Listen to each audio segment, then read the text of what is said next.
Привет, товарищи, and welcome to a video that I get to present to you with great pride, and that is a video on the Thousand Week Reich mod, which is my new favorite mod for Hearts of Iron 4. This mod, if you don't know, is kind of considered to be the realistic, quote-unquote, contender to the other very popular mod, which envisions an Axis victory after World War II, which is the New World Order. The main difference between Thousand Week Reich and New World Order is that Thousand Week Reich is considered to be more of a realistic scenario as to what would happen if the Nazis actually won World War II. Their victory is a little bit more tenuous. They're not the super colossus that stands above the entire world and controls everything. They're still very powerful, but their hold on that power is a little bit more tenuous. So another thing that I suppose I should mention about the mod that we're going to do, the playthrough that we're going to do for this mod today, is that, of course, I'm going to be playing through one of the Russian factions. I don't know if this comes as a great surprise to anyone here, but let's bring up our map here. As you can see, Russia is still broken up into a couple of different states. However, not as, it's not a total absolute breakup where virtually every single province has its own warlord that has its own kind of semi-independent fiefdom. It's a little bit more put together here, and as you can see, the Germans have taken a ton of territory in Eastern Europe and Western Russia. They've moved all the way down to the Caucasus and have annexed virtually all of that former Soviet territory after, of course, their victory in the Second World War. You can say the French kind of exist as a quasi ally, but not really, to the Germans. Like they're kind of on the same side, but they part interests very quickly. The United Kingdom keeps together a lot of its territory and a lot of its colonial holdings, and of course the United States is still extremely powerful in this timeline. So the big question here, the last thing I'll mention before we go into our actual playthrough that we're going to do today, is that Japan loses big time the Second World War, so they're actually defeated by the United States of America and completely occupied. So there's no crazy Japanese empire. It's kind of similar to what happens in our timeline. And of course we have now Shanghai Czech ruling China, being able to crush the communists after the Second World War. So that brings me to who I'm going to be playing as today. So many of you may have assumed I'm going to be playing as the big perm Soviet government, but we will not be playing as them today. But to give some context, they're headed up by Beria, who was kind of the leader of the NKVD back in our timeline. Not exactly a well-known or well-liked guy, and he is kind of in charge of large portions of what remains of the former Soviet Union, but a lot of these sort of external parts of the government are ran by military generals. They've kind of set up their own fiefdoms which pay homage to the big government but aren't 100% absorbed into them. And of course we have kind of a Russian republic semi supported by kind of the United States. As you can see, one of the treasures the United States got out of the Second World War was the Sakhalin Islands. I'm going to be playing as one of these military okrugs, or military organizations, and the one I'm actually going to be playing as, though I would like to play this one at some point, the one headed up here by Zhukov, I'm actually going to be playing as the Kazakh military okrug, which is headed up by Andrei Veslov. So, in case you don't know, in our timeline, Andrei Veslov was a Soviet general. However, he wasn't particularly ideologically firm within the communist organization. He kind of rose up through the ranks by kind of being a kiss-ass. And then when push came to shove, he actually got captured by the Germans and was eventually turned over to the German side and created sort of a Russian organization that collaborated with the Germans. So kind of not a great guy in our timeline.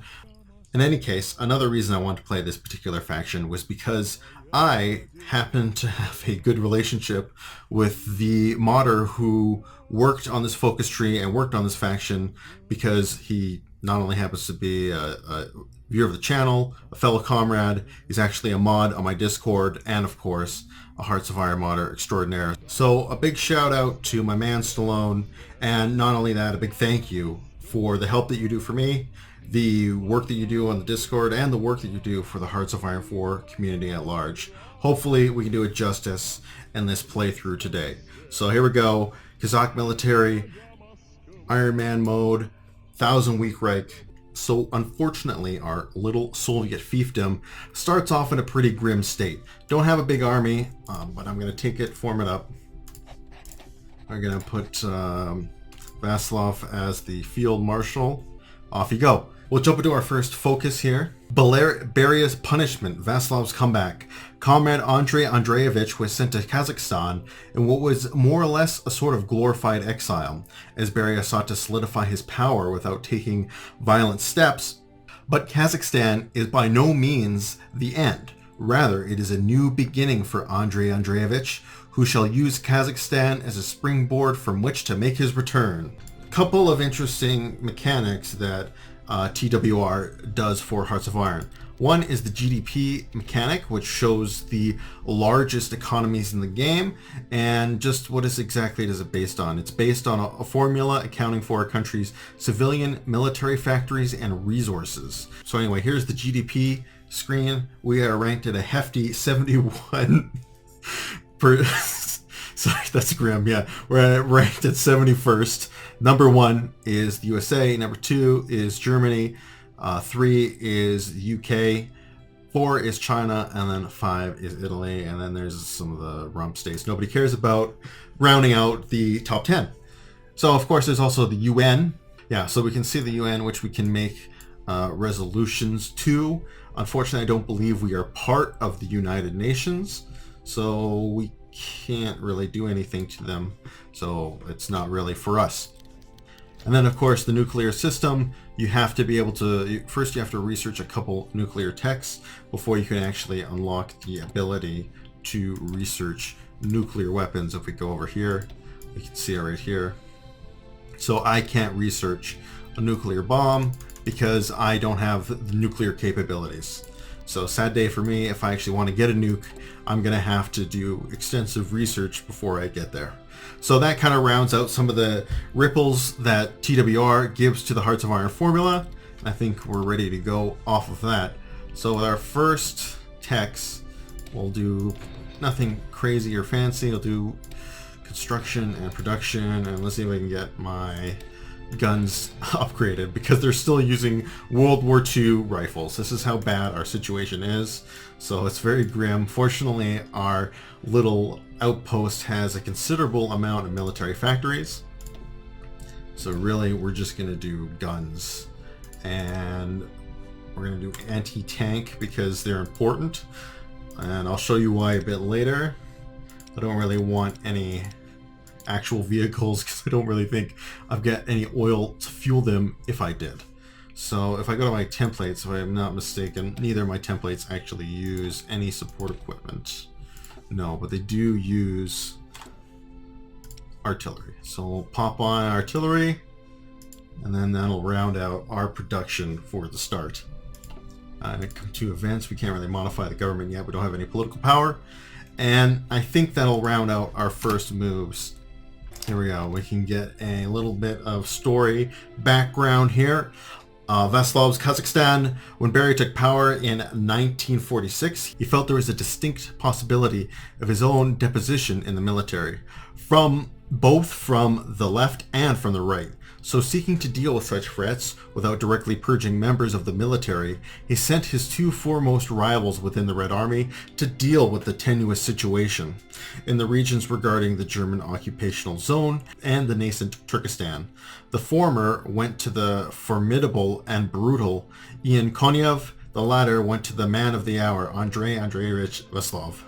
Comrade Andrei Andreevich, despite being a member of the party, is seen by no means as one of its most devoted cadres, seeing sweeping economic reforms as a necessity for the Union's survival. Vaslov has claimed the Soviet Union has failed, in part due to the new economic plan's failure to go far enough. Vaslov has also sought to make allies with the indigenous Muslim population of Kazakhstan in the process of moving away from previous state policies of atheism. Much like Marshal Ivan Stepanovich in Kazan, however, Vaslov is not content with his fiefdom in the steppes of Central Asia. Man of such stature, it is no doubt that he has bigger aspirations, not only to Perm, but perhaps Moscow. But can he make a great comeback, or shall the name of Andrei Vaslov be regarded to the dustbin of history? Okay, so now we have the option to go down a couple of different paths here. We've got a few different choices, and they give us a couple of different bonuses. So with no exceptions, which is we don't give any help to the Muslims, we gain a recruitment factor of 10%, which is good because we have manpower issues. Or if we grant special privileges for the Islamic population, we gain 15% stability, which is great too, because we also have stability issues. So it's a tough choice because they're both honestly pretty good, but I think I'm going to go with the stability. So we're going to give special privileges for Muslims. With our first focus done, I'm going to go on to the next one, which is I'm going to take a professional patrols, which is going to increase our stability by a further 20%. So one of the things that TWR does a lot of is civil wars. So we have our first one here, which is the Confederation Kingdom of the Netherlands and Indonesia declared war on the Republic of Indonesia. So yes, I guess it's quite a name for the Netherlands, but the Indonesians have decided that they want complete independence, that inclusion in this mouthful of a name was not enough. So it looks like the Republic of Indonesia is winning so far. So next I'm going to go down this other tree here. I'm going to take the people need us to get max production efficiency increase by 10%, although both of these are very good. Construction percent, 10% increase, but right now I need weapons, so I'm going to try and do everything I can to max out my gun production. I have another colonial war. US tests a hydrogen bomb, and the Kingdom of Morocco has declared independence. Norway also belonging to the new order is what the Axis are now called, which is kind of like the loose, it says it's the loose affiliation of German states or something like that. The new order was never formed as an official faction, but it serves as a term for Germany's direct sphere of influence with partners which may be cooperating closely with the German regime. The starting members of the new order were all originally collaborationist governments. So yeah, that's kind of like their loose organization. Anyway, you know what? I'm going to go with the production line efficiency. So anyway, as I keep getting interrupted, there are various different factions. So there's the New Order, which is Germany's faction. We also have a Mediterranean Pact, which is kind of a counterbalance to Germany. And we have the Toronto Accord, which makes up what remains of the Allies. With fighting with fire complete, I'm now going to go to call to arms, which will give us 3 light infantry divisions. Right now, we just need enough divisions to really fill out the front line. We don't have enough divisions to cover our front line, which is definitely going to bring us down. And we don't even have an airfield. We don't even have civilian factories. We can't build anything. We only build military goods, which obviously shows us what our goal is. Like, especially when, I mean, even with our limited manpower, like I've got a bunch of divisions in training here, we are still, actually I should adjust this to the reinforcements, we're still hugely behind in infantry equipment. We're still more than 3,000 guns behind. So even though we need manpower, which we do, we need guns more because we can't even produce enough guns to give to the people we already have. I don't have any resources either, so how exactly we are producing weapons is beyond me. Okay, perfect. So now we move on to the next stage of our focus tree, which will allow us to regain some of our lands. We're going to draft a plan of action. So before I do that, I should just specify it opens up kind of two mini focus trees here. One is helping the Red Emir, which is our buddy down here in Uzbekistan. But honestly, we don't care about him that much. So put the Red Emir on the back burner and focus exclusively on these focuses would be my suggestion. And of course, I've now opened the deadline approaches, which will open up some of these focuses as we go towards our confrontation with the Soviet government. Dump the rest of my factories into making guns. So with the focus completed, we can now bring what's left of Kazakhstan back in our control.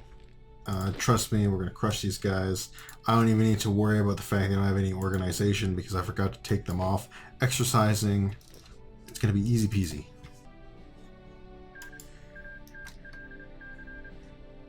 Okay, I didn't really agree to that, but whatever. Oh, I see. I get this right, because Kazakhstan rises up and blocks us in a unfortunate manner. Before I can move on to these focuses, I'm going to go on to the deadline approaches. If I will say, if you're going to focus on getting any of these focuses for the Red Emir, give them some military factories. That might help them out. But even then, you know, don't worry about it too much. And we will finally get an airport. Hooray for us. So I think we barely even lost land. Or only like... I don't know if you saw those casualties before it ended, but it was like 17 to 32. It's quite a war.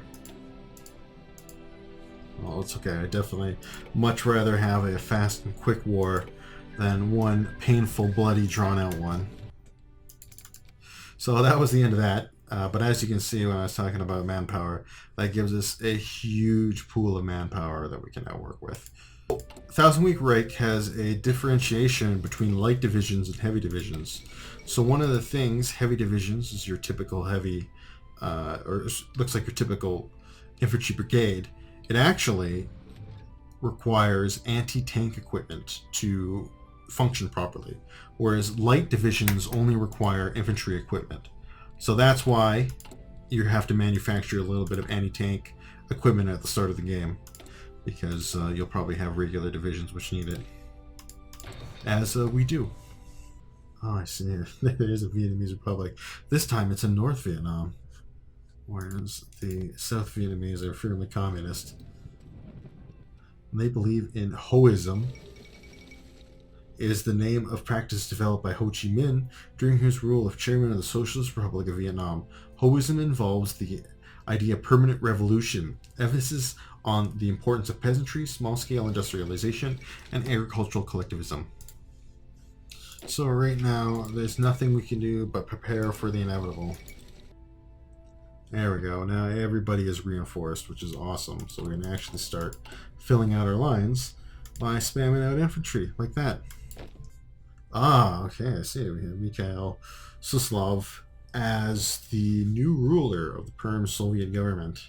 So it's no longer Beria, so sad day for him. But that still doesn't really change our mission.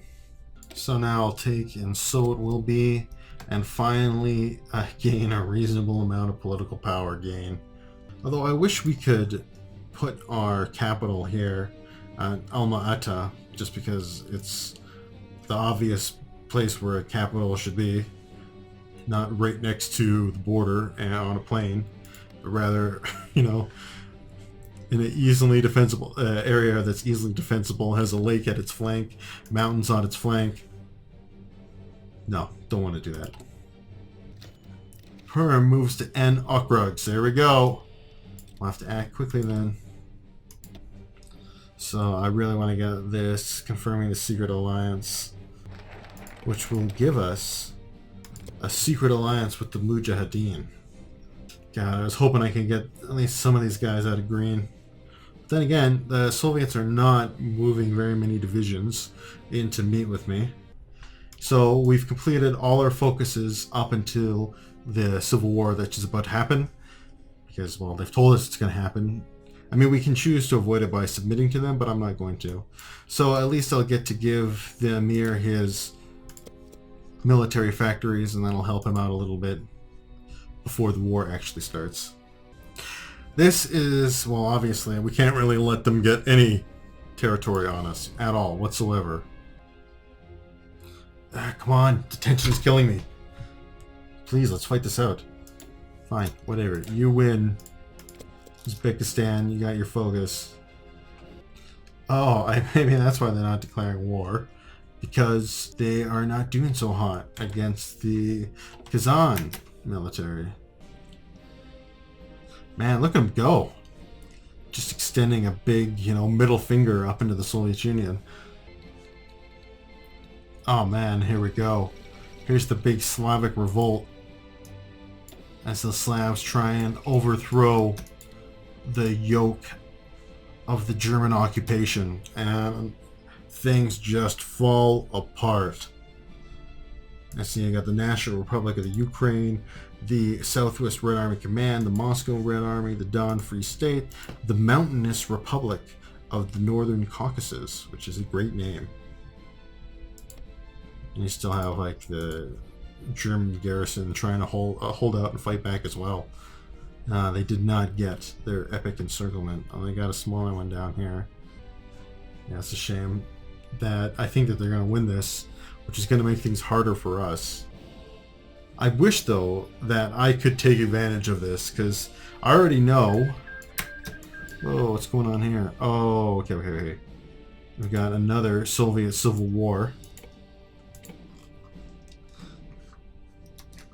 But basically, I mean, I should be able to take advantage of this, right? As knowing that the Perm Soviet government is coming to establish these satellite military organizations, I should be able to, in turn, declare war on him, knowing that he's going to come for me. There's all kinds of crazy crap happening right now. It's tough to keep up with. Hey, look at that. There is no German Civil War as of yet, which is shocking. Who do they got in charge? They got Roman in charge. Okay, I do think the Perm Soviet is going to pull this one out. Perm demands annexation. You say, come and get them. I can make the first move here. I'm going to do that, actually. I'm going to start my assault, because I've got plenty of planning bonus built up. Now here's a friggin' focus. Beria is a rapist. Yeah. He is a bastard to the bone whose crimes and misdeeds are infamous across the land. He's a serial rapist, a child predator, and a secret police director. He's our very own Heinrich Himmler, and with all of Himmler's unhinged behaviors and disgusting acts, his interest of all the peoples of the Soviet Union that we denounce are monster and are missed, for he's not simply a revolutionist, but a rapist as well. Strong words. This guy can just hold the line. There we go. We have one division encircled and killed. He will taste my shoe. Yeah, okay. Alright, so here's the reason why I really want to get the secret alliance, is because you get 3 elite Mujahideen divisions to help you, which is fantastic. 14 days, 3 divisions, great deal. Sounds like an advertising slogan. 14 days, 3 divisions, great deal. Okay, you know what? I'm gonna pause the offensive now, because it actually looks like they funneled some troops in, and I've done what I really wanted to do, which is gain some encirclements and kill some of his divisions.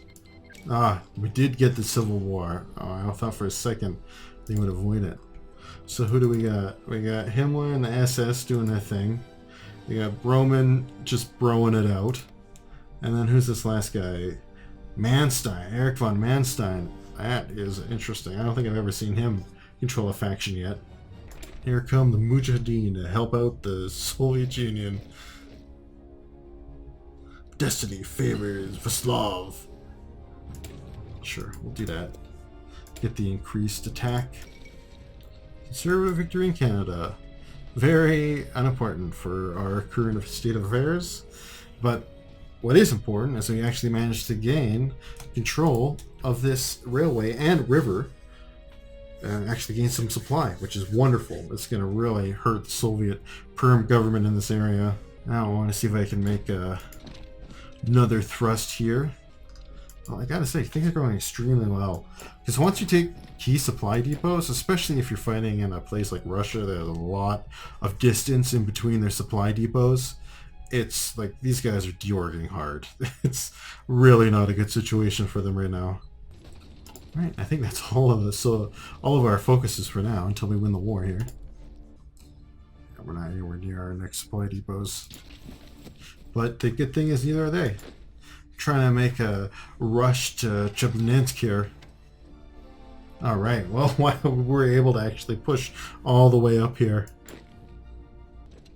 So we have a battle of the poor supply units. Looks like Roman might be able to win this one. Might have this one in the bag. But our little offensive, at least, is all going according to plan, so that's something. These guys are just making it so easy to gain encirclements against them. Yay, we got supply here. Oh, you guys want to see an encirclement? There's an encirclement. That is going to hurt them bad. Because we just ran along all these train tracks and connected all these supply depots together. Czechs are up and at them too. That's a really awkward position to declare your independence in. It's a bold move for him, Jim. Let's see how it works out for him. Right in the middle of a raging civil war and one of its most contested areas. I've seen stranger things. Oh shit, I knew I was missing something. I need trains. Trains, boys, trains. Well, the Great Encirclement is almost complete.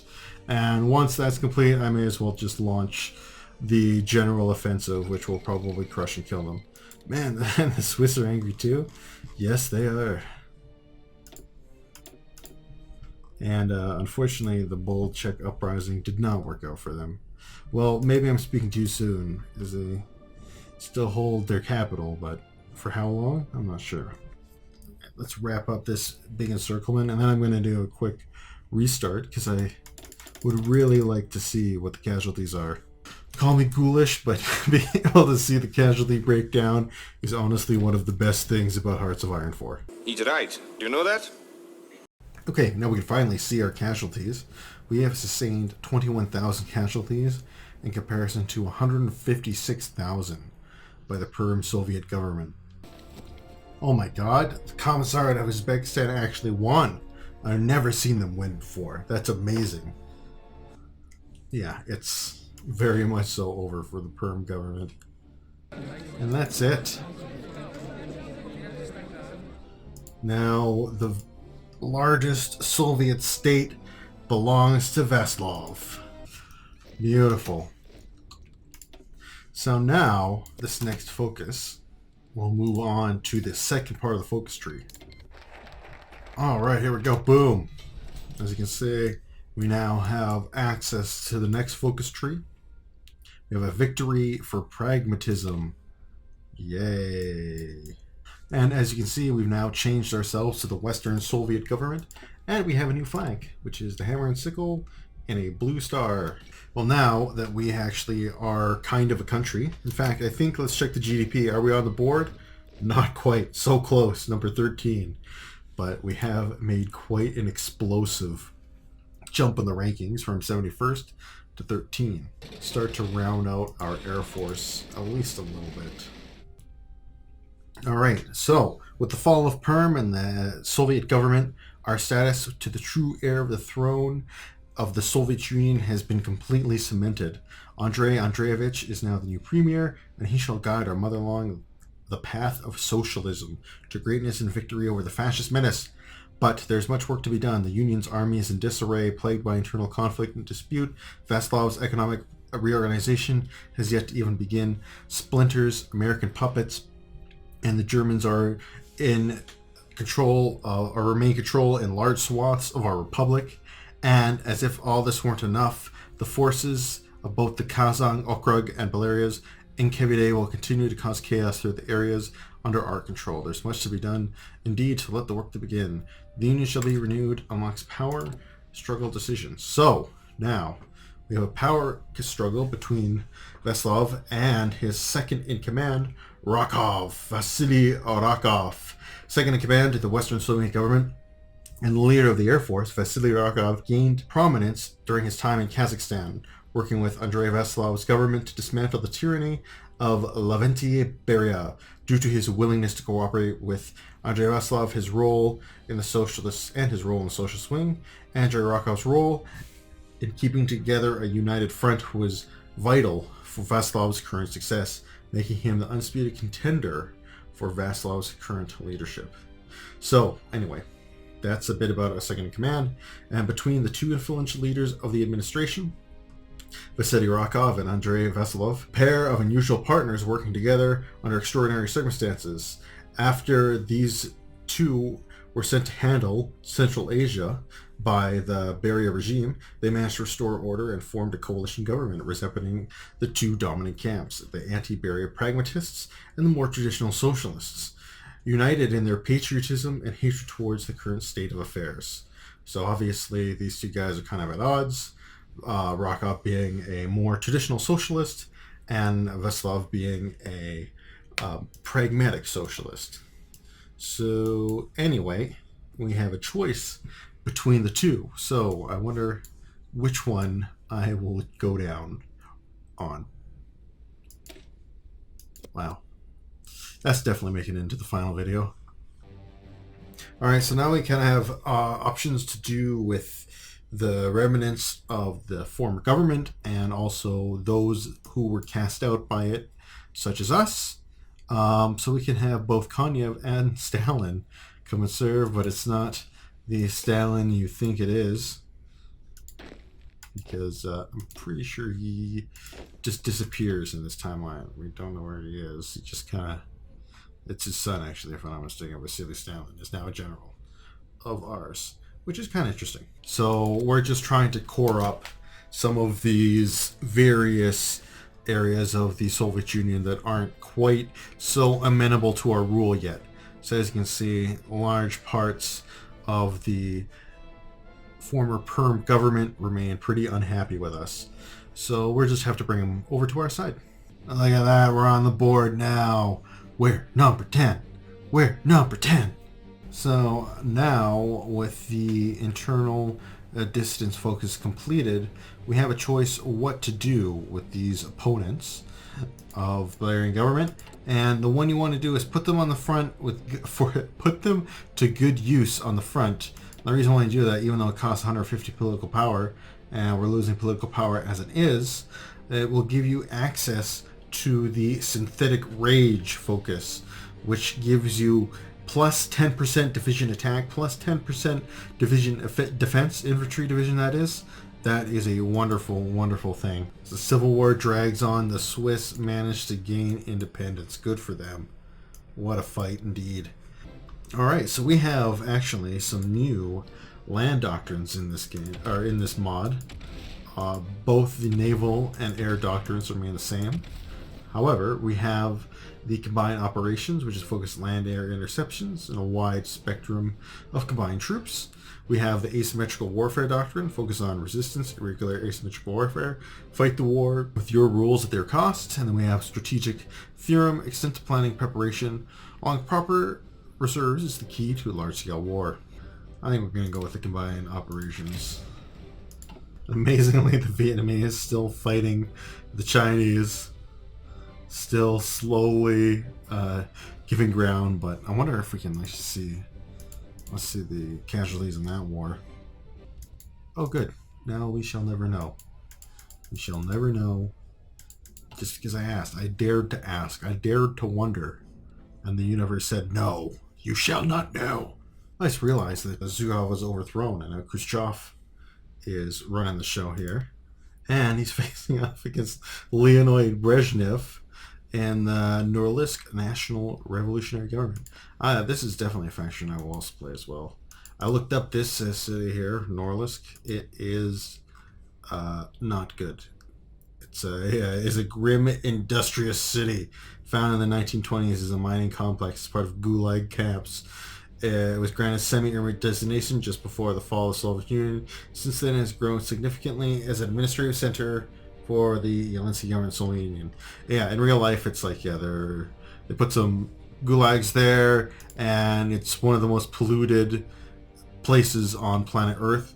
It's one of the few places in the world where you can literally get acid rain, and that is because there's nickel mines there, and they've polluted the area so badly that just beyond salvation.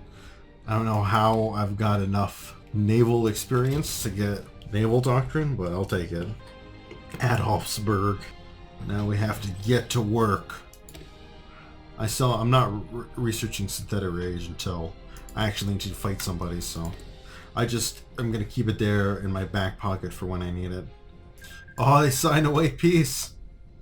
Look at that. They survived.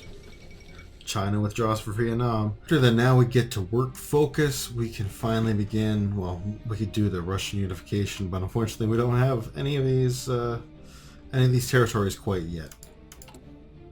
So we're going to have to go on to the topic of minorities. Gets the event, the minorities.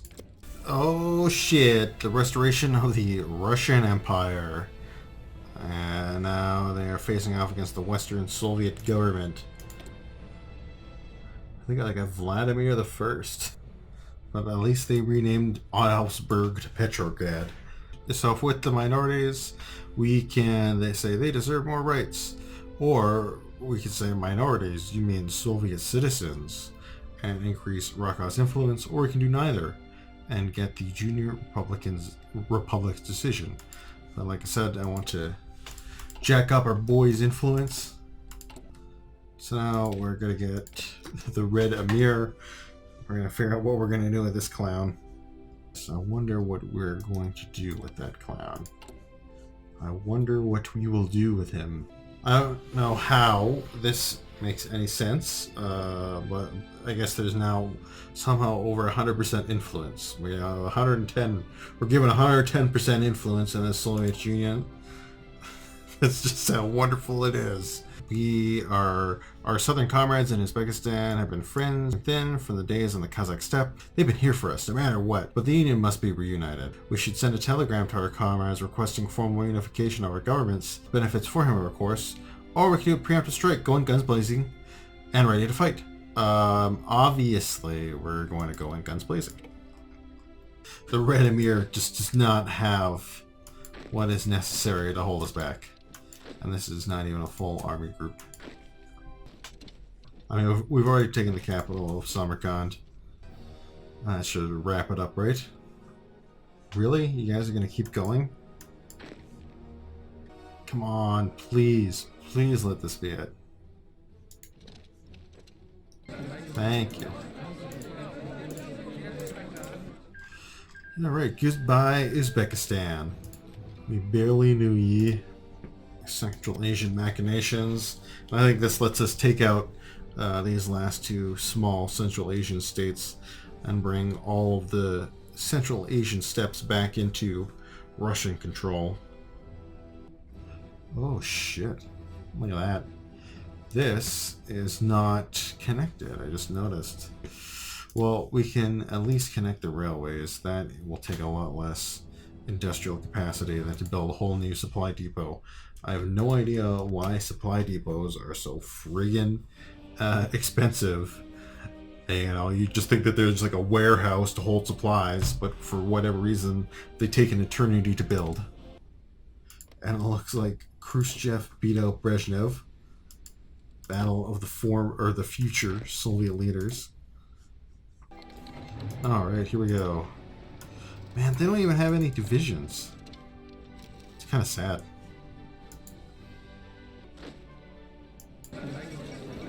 Ooh, there we go.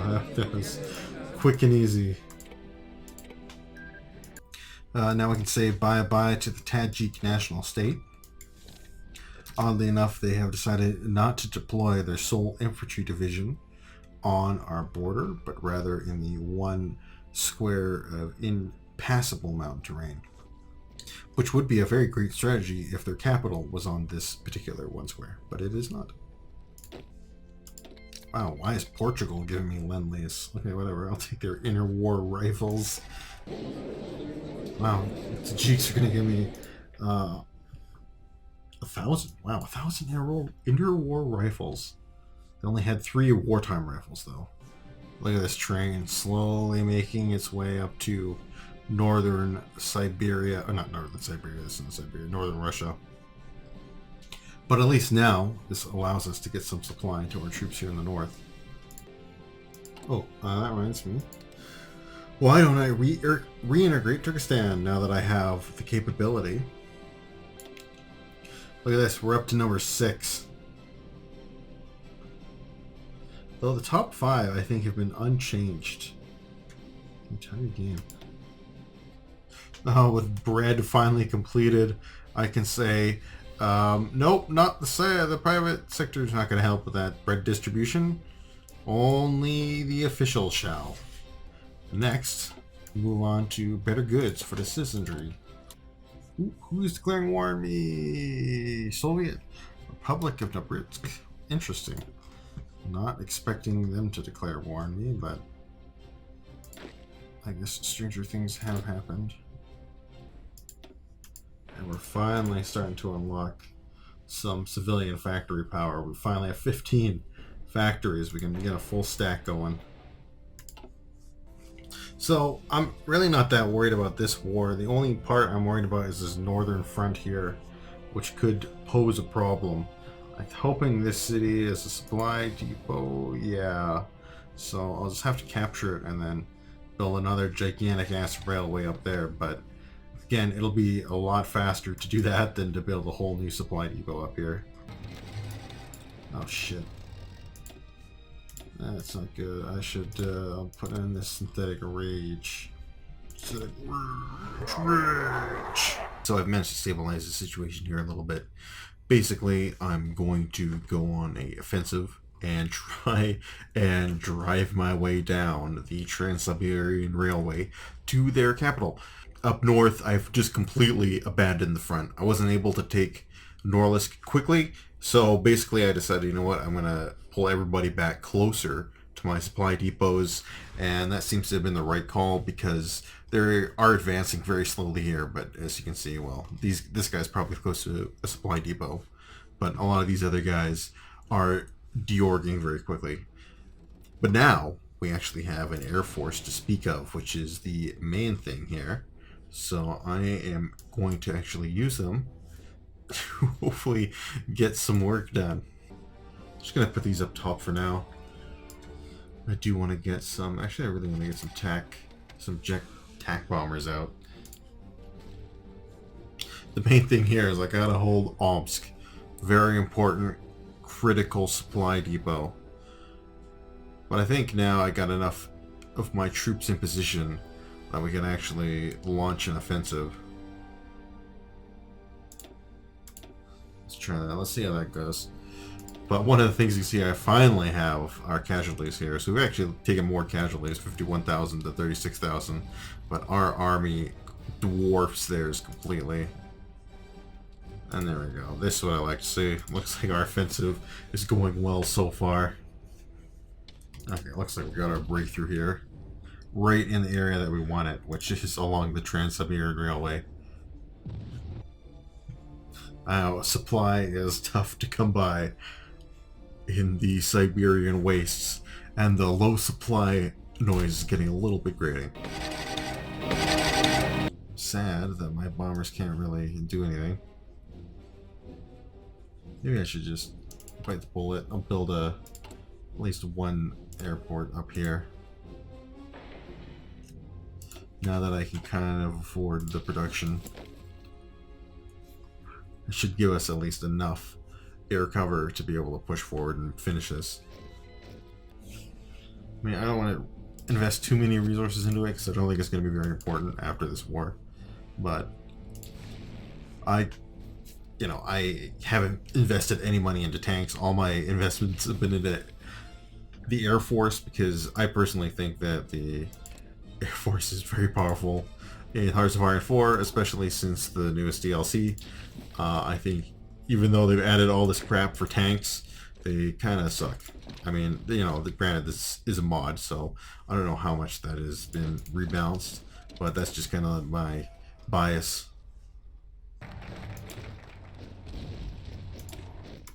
Here we go. We just advanced military thought, everybody. Yeah, he's not going to be able to hold this forever.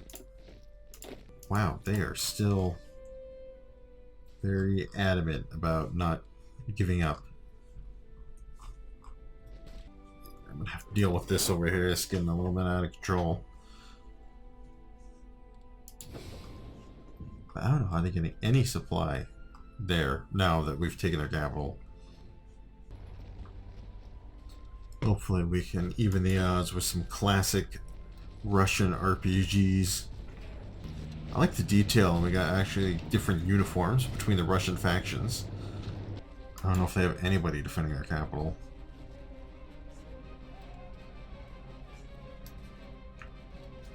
It doesn't look like it. Okay, come on. Really? Only 50% after that? Anyway, they're Dewey elected as president.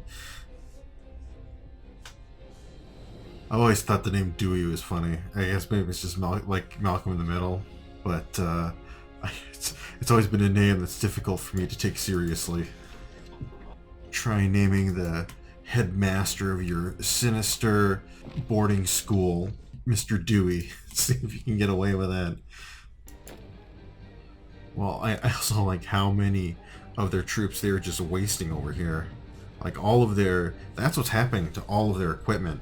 It's just attritioning out here in Siberia, and they don't have the industrial capacity to replace it, and they're getting destroyed because of it. Alright, Khrushchev, I'm sorry. It's time for you to pack it in. It's over, buddy. You fought hard. You gave it your all. Honestly, you gave up a far greater fight than I thought you were going to, but you're done, bud. Now you're gonna make me hunt him to the ends of the earth. Oh, God damn. Just falling short once again. Well, at least we're able to supply our troops all the way out here. Well, kind of. Oh, it's just because it's extremely cold. How cold is it here? Okay, there it is. Negative 32 degrees Celsius. Oh, come on. It's actually colder here right now as I'm recording this than it is right there. Wait. I thought Dewey was elected. My ability and will to the best of my ability preserve, protect, and defend the Constitution. Maybe there was a slight confusion in the press corps. Nope, he's back. Stevenson's back. It's a surprise upset. Dewey didn't want it. He decided, he was like, you know what? I don't want this whole president thing after all. That random guy on the internet was right. Dewey is a stupid name. No one can take me seriously. How do we know about the internet in 1957? Well, don't ask too many questions. And they are still not ready to pack it in. Hopefully if we take enough of these small random towns, they'll also capitulate. Aha, I knew this was coming. Why they have decided to declare war on me when apparently they don't have a single troop here is a grand mystery to me. But hey, you know what? The SARs were never exactly known for their competence, so too bad, so sad for them. Oh, thank you so much. That was a little bit excessive. We just pretty much doubled in size. And now we can take these new elite troops, send them right over to the front. And we'll take our Air Force over as well. Okay, wow, the Russians have actually started, the Tsars have started to move in troops, but I think it's a little too late. And once again, I can no longer see what my progress in this war is.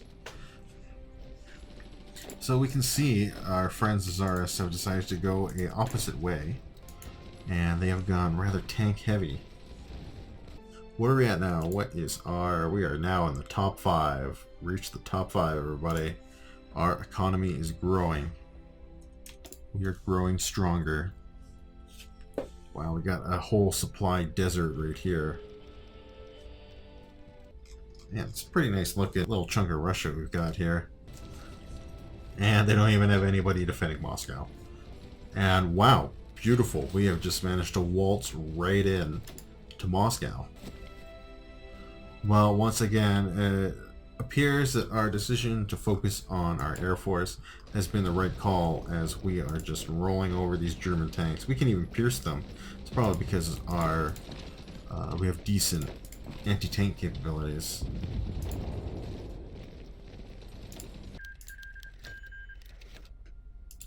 Beautiful. Man, we are just crushing the Russian Empire. I like that the Russian Empire looks very, their troops look very German-esque, despite being Russian. And there we go, we managed to make our encirclement. Although, we might not be able to hold it. Oh no, we will be able to hold it, never mind. And circle divisions in the south. It's just, it's a slaughterhouse. There's no other way to put it, really. Oh, that's beautiful. Just taking that depot and seeing everybody get supply. It's wonderful. It's a wonderful thing. You just run on over to the capital. I bet they didn't even have anybody defending it. Yeah, see, these tanks really didn't do them much good when they got encircled and destroyed. You know, Buddy would definitely sign it. And they got rid of Broman. Now they got this Gerhold Kopfter guy. Broman's protege. I see, okay. You know what? Why not? Oh shit, they do actually have somebody defending it. Color me shocked.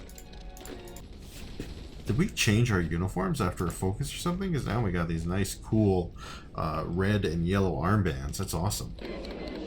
Oof. How did the Germans get any war score in that? I don't know at all. And if they try to take anything else, it'll just create a ridiculous border war. What the hell? Look, it did.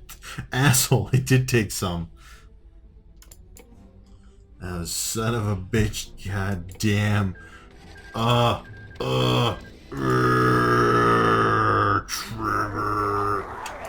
Let's get this ridiculous looking lima bean in the middle of my beautiful Western Soviet government. Well, good luck, Germans, in actually getting troops there.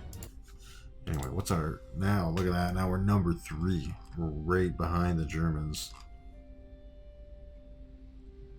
Wow. Amazingly, a Russian per capita right now in this timeline is wealthier than a German. Then again, I mean, the Germans have occupied a lot of territory. Sorry, this is gonna bother me so much forever. But yeah, we've regained a ton of valuable territory after that war. Of course, we regained the capital Moscow and Petrograd, what is St. Petersburg now, Leningrad at this time in our timeline. Well, hopefully they won't interfere when I eat up all their puppets. Alright, and now it's time for our official socialist coup. The actions of Andrei Andreevich are pure revisionism and a betrayal of the science of Marxist-Leninist principles upon which we were founded. Vasily Ivanovich and his allies are determined that the time has come, for if they did not do so, the future of the Soviet Union will be no different than the empire which against the old Bolsheviks fought.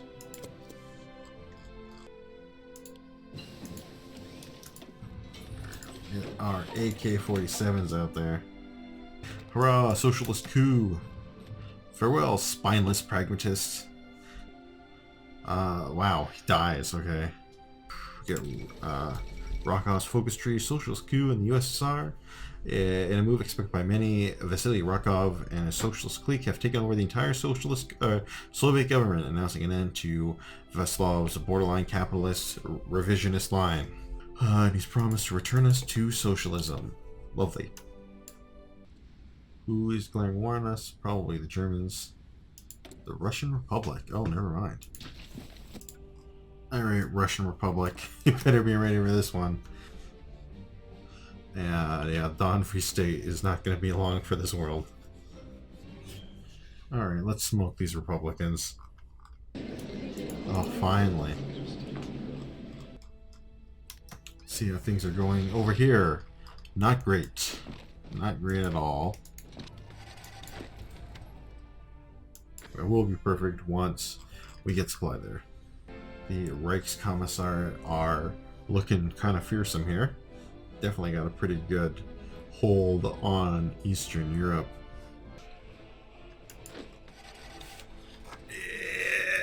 And there's an encirclement for you. Ooh, poor Russian Republic. What are you gonna do now? Oh, really? They're allowed to do that? Yeah, they got some weird crap happening over here. Okay, there we go. Take all of them, thank you very much. Anyway, I really want to take over the Azerbaijani Republic, so... Oh, whoops. Oh well. I'll just do both then. Oh yeah, that's right. I'm killing these guys too. I'm losing track of everybody who I am declaring war on and or about to declare war on. Yeah, these poor Caucasus states are falling very quickly.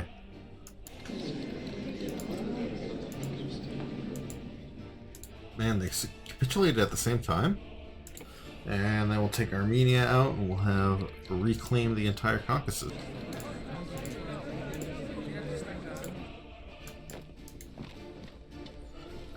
Let's take this supply depot. Yet another supply depot falls to us. And the long march to Vladivostok. We actually have a pretty decent supply network running throughout Russia. Oh, I see. That's how they get logistics up there. They use the river system. So are the Germans going to give a shit if I invade their territories here? I won't be elected to try. You know what? Screw it. Let's see what happens. Wow. I can't believe how badly we're crushing them. Is it because of our new weapons? I wonder. So we got lots of guys equipped. They got some guys equipped with everything from AK-47s, quote unquote, to wartime rifles. Well, it looks like we're doing a pretty good job restoring order here. I just hope the Germans don't decide to do something crazy. Man, I can't believe how easily and quickly they fell to us. And the Germans don't seem to care at all. Boom, beautiful, lovely. Well, let's just do the same to the Ukraine here. Wow, we actually made it to Vladivostok. Was not paying attention. And didn't realize, yeah, that I had sent him all the way there, and he actually made it. I really hope he doesn't fall. Ah, damn. They went on a suicide mission and died. Yeah, they're going to die quickly. And painfully, hopefully. Oh wow, Russian Republic's done as well. Finally, we can do a renewed USSR.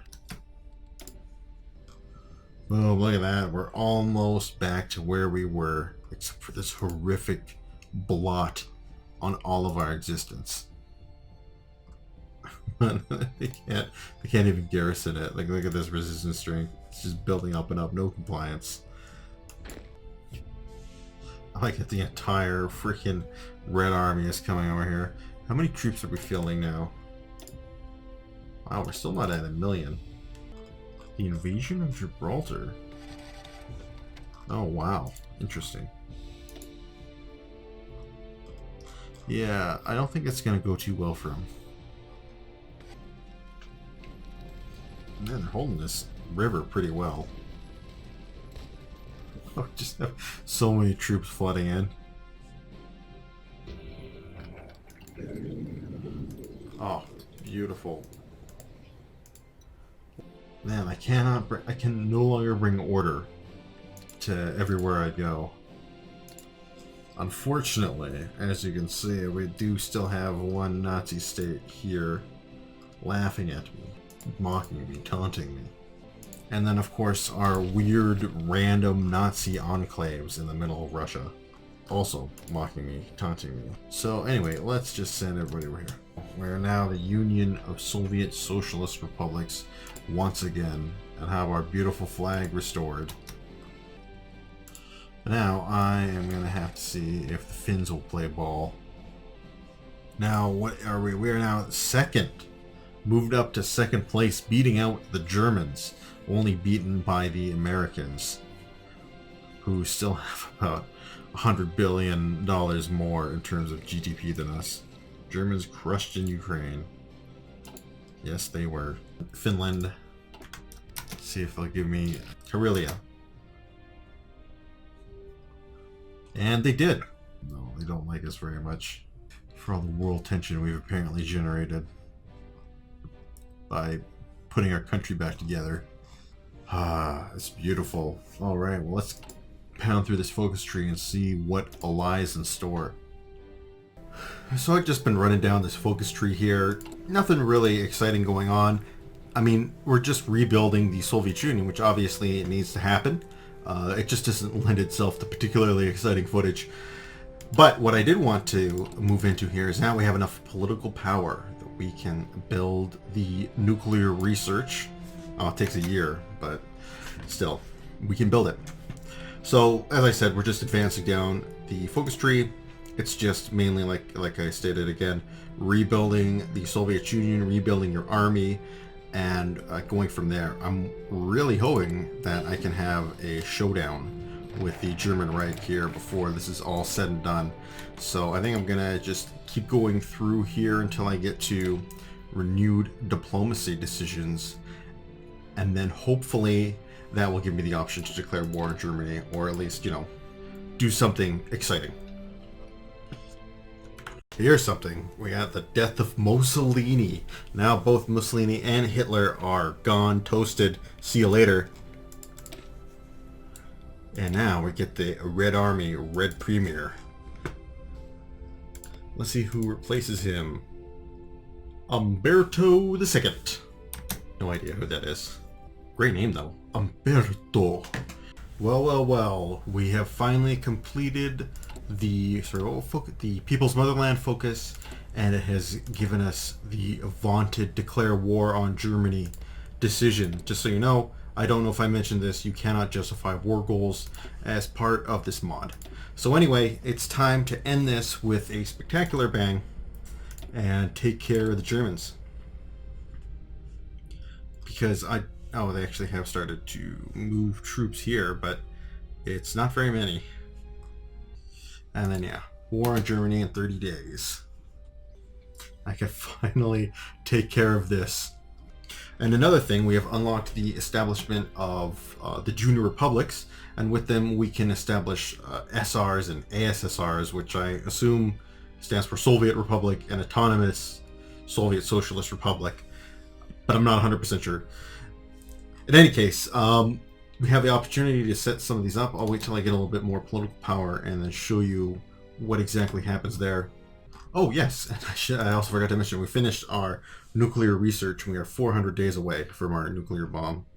I should probably also set up my Air Force. And here we go.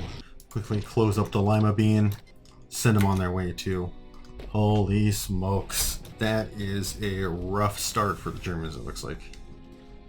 So let's see what our armies actually look like. Wow, we are dwarfing them somehow. I think that the Germans would have had a bigger army at this point, but no. The Germans are even sending militia brigades in? Is Königsberg gonna fall in like a day? Wow, we even changed it already to Nevsky Grad. And our troops can't keep up with our own advance. Yeah, make sure I'm motorizing my supply chains. Wow, they have World War II era planes that they're using to fight our jets with. That's sad. Like, you'd think that the Germans would have better planes. I see an opportunity. What are our casualties looking like? Pretty good so far in our favor. Alright, let's start rebuilding the Union. Good time to rebuild it in the middle of a war. Speaking of war, cannot...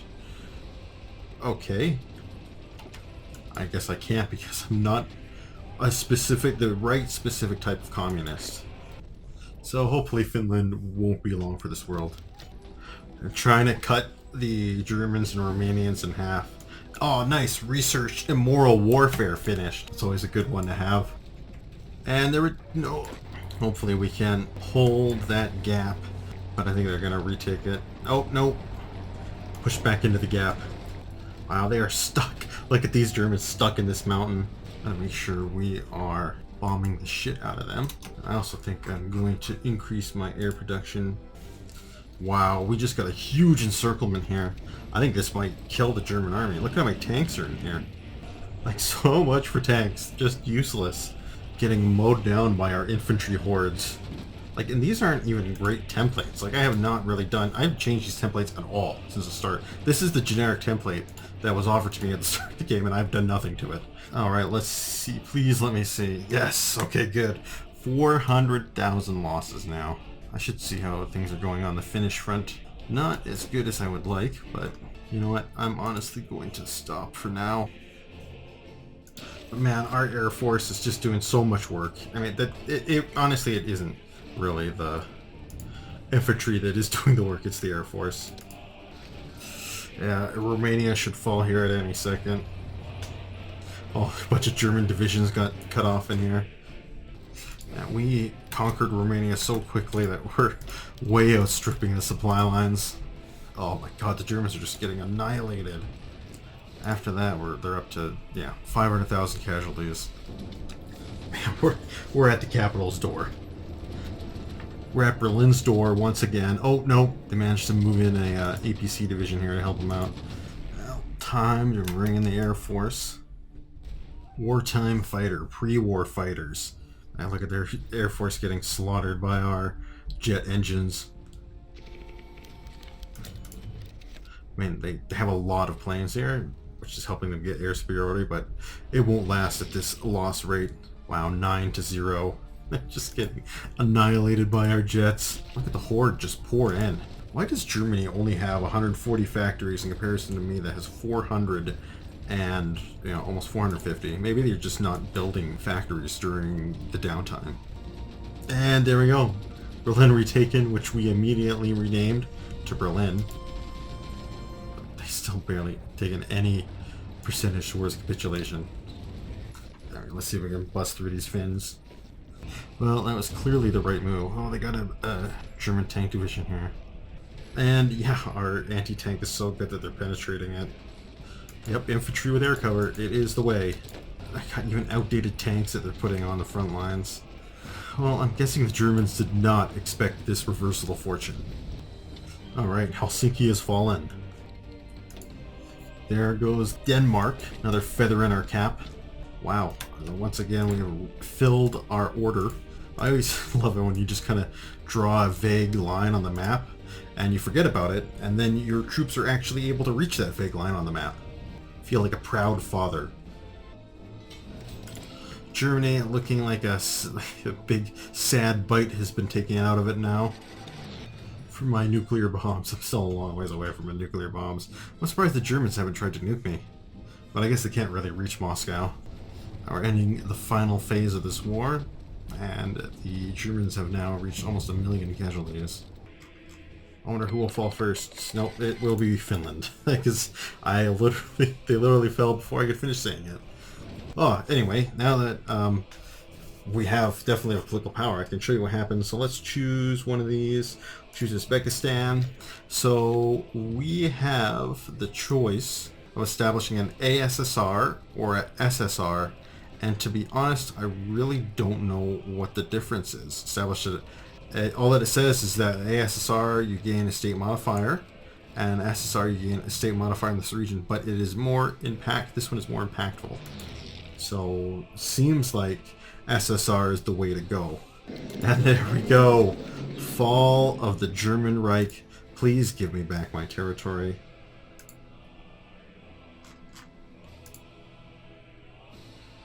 we're just going to take all of those states. All of them. And there we go. The German Reich is no more. Okay, here we go. We got a lot of things we can do. Liberation of Romania. We're going to take the Ukrainian lands and liberate Romania. Occupation of Germany. Let's see what happens. We've succeeded. Millions of men again their lives. Europe has been thrown to a third world war, but we have triumphed. The Reich is destroyed. Now, who shall we select to lead the occupation? I guess you don't really have any choice, but this one guy. Here he is. Look at him. Do they have a... Nah, that's sad. They don't have their own focus tree. Fate of Alsace? Sure.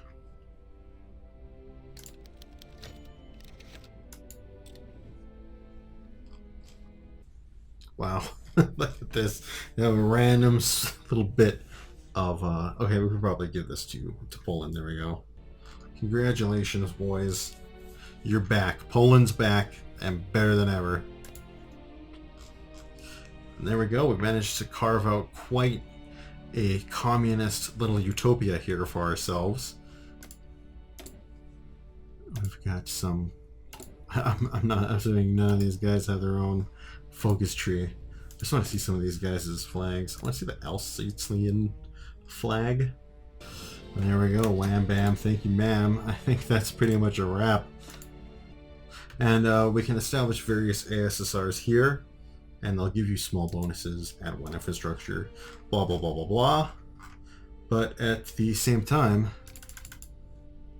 you know, I think that's it. Oh, nope. I can do one last thing. We can destroy these guys. And then we will finally have Russia back as it should be. Russia and friends now. Okay, do we have the #1 GDP yet? Still no. Damn. We're so close to... We're only like 9 billion away from the Germans. Or sorry, the Americans. But our citizens are significantly less wealthy. There you go. Just everybody give me your Lend-Lease. Sure, why not? I don't think it's going to matter because this is going to be over before you can blink. Wow, they've taken 20,000 casualties already versus our 3,000. Sad. Wow, that is casualty ratio. Look at that, 130,000 to 3,000, and there'll be even more here, but too late. Germany surrenders. The last of the tattered remains of the once greater German Reich have surrendered. With its collapse, the full horrifying extent of the reign of terror across Europe has become apparent. Tens of millions have been killed, tens of millions have been enslaved, deep scars have been created across Europe, shocking evil was committed, but not on a scale before seen in history. At last, with the total destruction of the Reich that was marched toward insanity by the scourge of Nazism, it seems that an era of death, destruction, and madness that finally gripped over Europe has, since the fall of Poland and France, is finally over. Officials of all allied nations have struggled against Nazism, which is only us. Right now, at least in this third war. Will establish new world order of peace and blah blah blah blah blah. But I think that's it. Unfortunately, we can't really come to grips with the rest of the world, which would be interesting, but I think that's a pretty good place to end that, with the destruction of the German Reich and the complete domination of what was all former German territory now by the reformed Soviet Socialist republics under the command of Comrade Rokov, which is a wonderful, wonderful position to be in. So I want to thank you guys for watching this video. I hope you enjoyed this playthrough of the Thousand Week Reich. Let me know if you want to see any more Hearts of Iron mods. I'm happy to oblige as we go forward. And until that time, you guys take care. Oh, and I forgot to mention that Final Conquest put us over the top, and we're #1. Now we are beating the Americans by about $11 billion in terms of our GDP. But like I said, their civilians are quite a bit more wealthy than ours.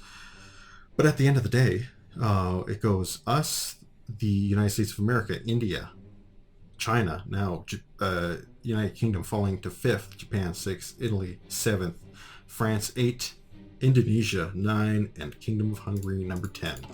Alright guys, that is now all I have. So, until next time, you guys take care.